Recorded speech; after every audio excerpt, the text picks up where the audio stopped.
ये सिर्फ बच्चों के लिए नहीं है, इस जगह इस सभागार में मौजूद प्रत्येक व्यक्ति के लिए है, ठीक। और इसका पालन आप तब मानेंगे जब आप ये जानकारी अपने घर में अपने पेरेंट्स को भी शेयर करेंगे और टीचर्स अपने बच्चों को, अपनी वाइफ को, अपने हस्बैंड को शेयर करेंगे, तब तो इस सेमिनार का महत्व है, ठीक।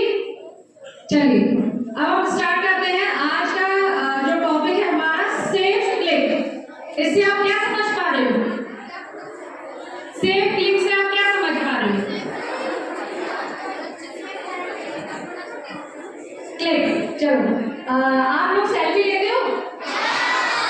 सेल्फी में क्या करते हो? क्लिक। फोटो निकालते हो? क्या करते हो? फेसबुक चलाते हो? क्या करते हो? इंस्टाग्राम पर क्या करते हो? क्लिक।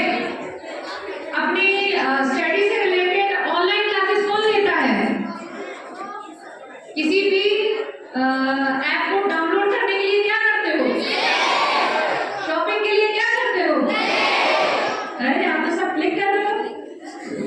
हाँ, सब क्लिक चल रहा है आपको। आज हम बात करेंगे साइबर सेफ्टी के बारे में। किसके बारे में? यस बेटा, प्लीज की पॉइंट। अगर आप बात करते रहोगे तो मुझे नहीं सुन पाओगे, और सुन नहीं पाओगे तो फिर उसका पालन नहीं कर पाओगे। बोल हो रहे हो क्या सब लोग? हमारा जो मोबाइल नंबर है वो हमारे आधार कार्ड से लिंक है, हमारे पैन कार्ड से लिंक है, हमारे बैंक अकाउंट से लिंक है। एक ही नंबर है जो सब जगह हमारा लिंक होता है। अब यदि हम उसी नंबर के माध्यम से हम अलग अलग वेबसाइट्स सर्च करते रहेंगे, उन्हें डाउनलोड करते रहेंगे, ऐप्स को डाउनलोड करते रहेंगे, तो कहीं ना कहीं हमारा पर्सनल जो डाटा है वो फर्जी जगह पहुंच जाएगा और फिर वो इजीली आपको हार्म कर देगा। वो पहुंच कैसे रहा है?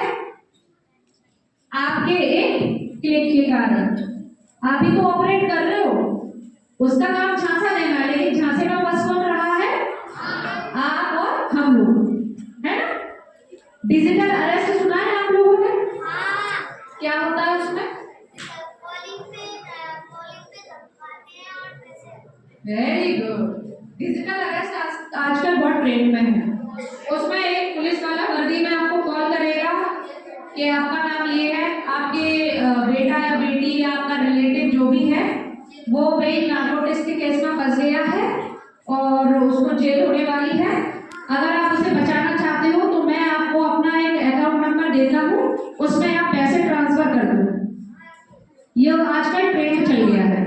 हमें बिल्कुल नहीं घबराना है। डिजिटल अरेस्ट जैसी कोई भी चीज नहीं होती, ठीक।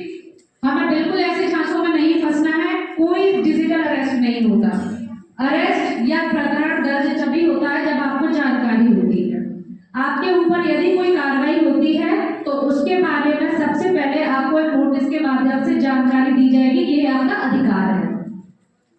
तो हमें ये डिजिटल अरेस्ट जैसी फालतू चीजों के चक्कर में बिल्कुल नहीं पड़ना। यदि ऐसा होता है तो आपको फोन कट कर देना और उसे ब्लॉक कर देना है, ठीक। आप पढ़ते हो तभी तो रिजल्ट मिलेगा, या बिना पढ़े मिल जाएगा, है ना। पापा मम्मी जॉब करते होंगे तब जाके महीने की सैलरी आती है, आती है नहीं आती है?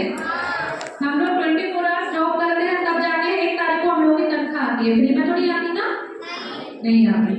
लेकिन ऑनलाइन फ्रॉड बहुत सारे होते हैं जिसमें प्रलोभन देते हैं। आपकी लॉटरी लग गई, हम आपको इतने लाख का ऑफर दे रहे हैं अगर आप हमारा ये क्रेडिट कार्ड लोगे। तो हमें क्या करना है? प्रलोभनों से बचना है। हमें उनके झांसे में आना ही नहीं है। जहां हम झांसे में आ जाते हैं वही हमारे लिए समस्या क्या होती है? बढ़ जाती है। तो हमें ऐसे झांसों में बिल्कुल नहीं आना है। बहुत सारे बच्चों से रिलेटेड है, ऑनलाइन गेमिंग करते हैं। ऑनलाइन गेम में आपने ब्लू व्हेल गेम के बारे में सुना होगा।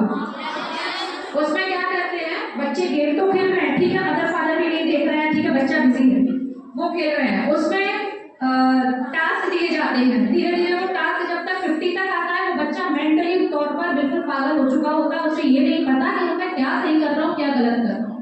वो इतना अडेप्टेड हो चुका होता है कि उसे अपने बारे में कुछ नहीं पता, उसे सिर्फ गेम दिखता है।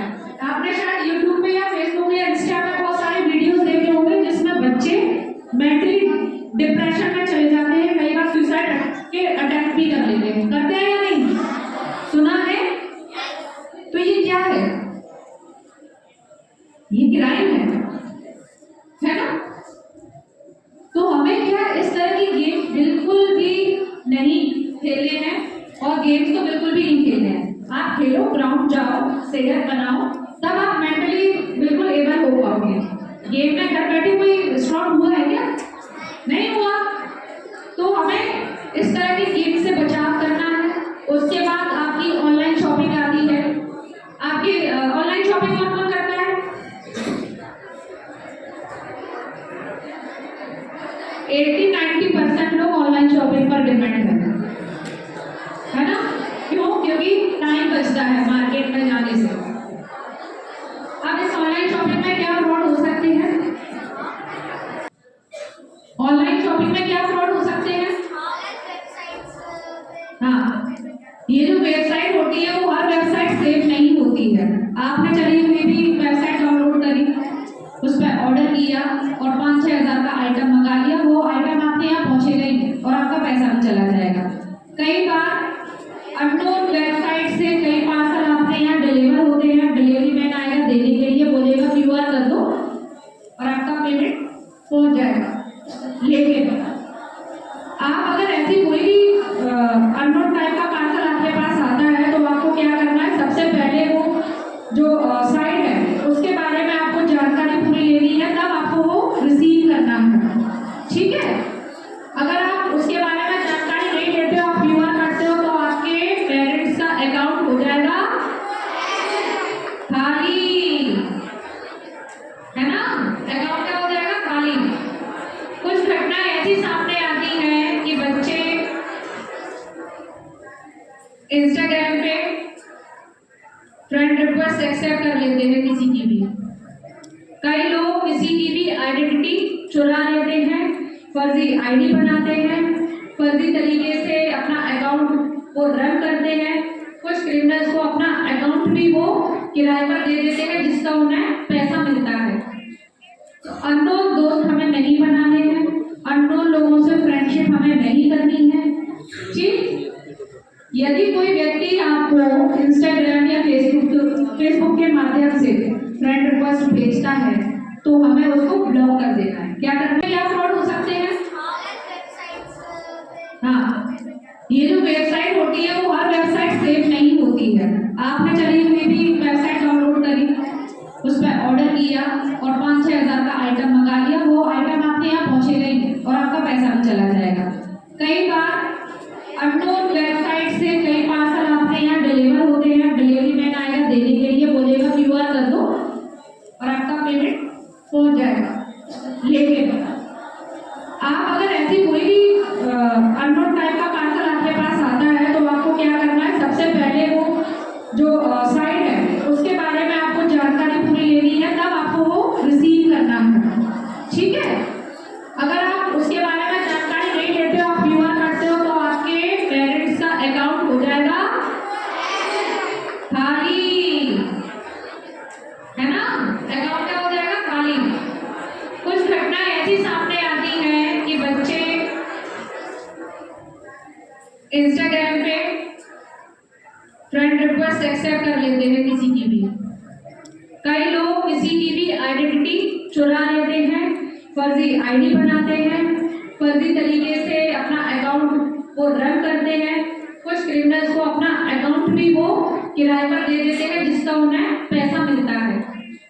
तो अननोन दोस्त हमें नहीं बनाने हैं, अननोन लोगों से फ्रेंडशिप हमें नहीं करनी है।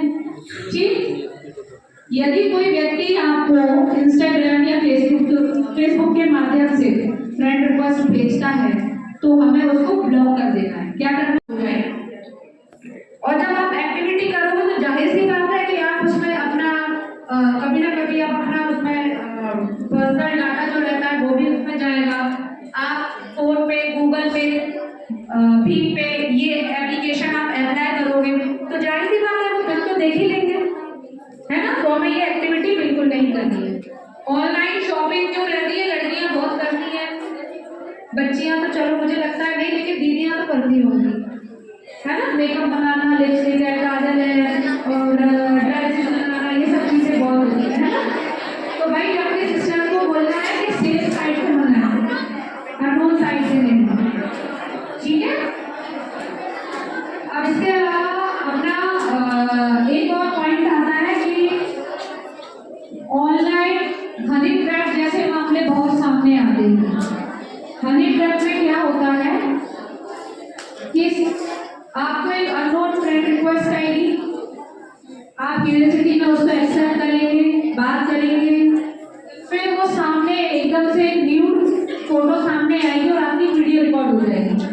अब वो वीडियो रिकॉर्ड करने के बाद सामने वाला बोलेगा कि मुझे अकाउंट में इतने पैसे ट्रांसफर करो, नहीं तो मैं तुम्हारे पेरेंट्स को ये वीडियो भेज दूंगा।